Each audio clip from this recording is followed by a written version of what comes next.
Our third speaker this morning is Denny Ward. Boating, Fort Lauderdale style. Boating, Fort Lauderdale style, Mr. Denny Ward.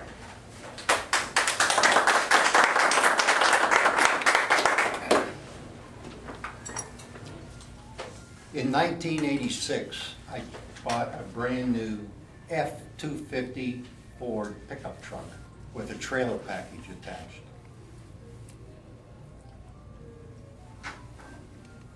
With nothing to tow behind it.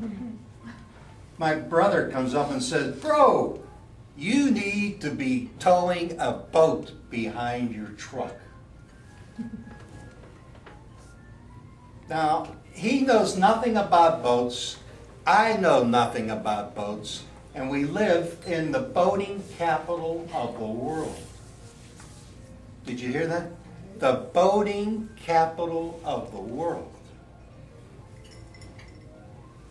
So my bro says, "I'm buying a boat, as long as I can keep it at your place."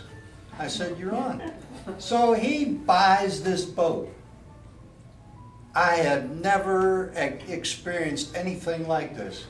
This boat is 30 feet long. And remember, we know nothing about boats. But we're getting educated. This is still considered something new, and I am really trying to understand the whole realm of boating. Remember, no education, no nothing. I'm blindsided. But trucks and towing packages, I know. So, the first thing is, we take the boat to the gas station to fill up. And we gas up, we gas up, we gas up, and we gas up some more.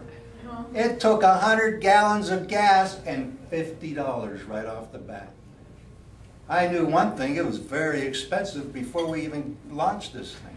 Oh, and speaking of launching it, we go to launch the boat, we can't get the boat off the trailer. It's not going off. People are starting to come in and queuing up behind us to launch their boats. They're coming down to see what the holdup is. And they're giving all kinds of suggestions on how to get that boat off the trailer. Back it up, jam it down, it didn't happen. Finally, when you get 12 people out and they want to get their boat in the water, they all come down to the boat and they go, push, 1, 2, 3, push, 1, 2. They finally push the boat off the trailer. We get the boat out of there and everybody claps, all right, because now they can get their boat in the water. So we're heading down the New River, and it's a new experience because my eyes are gawking this way and that way. And my brother, he's just tooling around, tooling it down the New River. Now, as we get out to the intercoastal, that's boating Fort Lauderdale style. When you go out there, there's hundreds and hundreds of boats. I mean, all shapes and sizes. And a lot of those boats had their honeys sitting right on the front bow. And these honeys all had swimming suits on, and they consisted basically of Band-Aids and dental floss. And I'm not exaggerating. My brother was going this way, that way, and I had to keep him focused because you had to watch him run over somebody or somebody run over you. But there were sights that was unbelievable. We finally get across the intercoastal and we're heading on to Port Everglades to head out into the ocean. And as we're heading out, I'm looking out there and there's 4 and 5 foot waves out in that ocean. Just then 2 cigarette boats come flying by.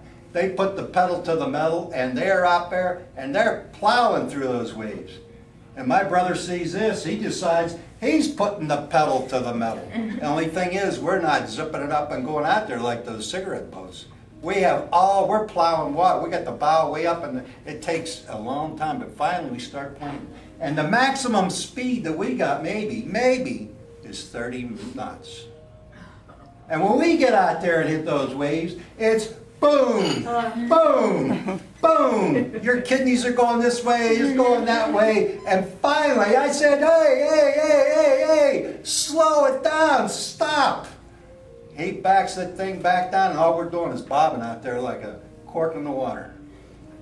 And then when he does, I'm noticing there's water in the boat. Hey, we're taking on water. His boat's leaking. He said, no, the salesman said all boats leak. I'm scratching my head. Oh, boats leak. I mean, we're taking on some serious water. So then he backs off and he said, hey, look. So we start getting into an argument about all boats leak and boat leak. So he said, hey, let's head up to Hooters and we'll have some drinks and sit back and we'll talk about it. So we tool on up to Lighthouse Point. We come through and we go up, and he knows exactly where Hooters is because the landlubber, I guess he knows where Hooters is. So we pull up to the dock at Hooters. And these girls come down and they wait on us right at the boat. And when they're waiting on us, I'm having lemonade. My brother is having Mike's hard lemonade. And we're there for at least an hour and a half. And then I'm telling him, hey, I think we better start heading home. He goes, yeah, I guess you're right. So we let up. Next thing you know, we are heading out the intercoastal again. Next thing I see, we have rocks on the right. We have rocks on the left. We have rocks in the middle of us. The Coast Guard to the rescue. Madam Contest Master.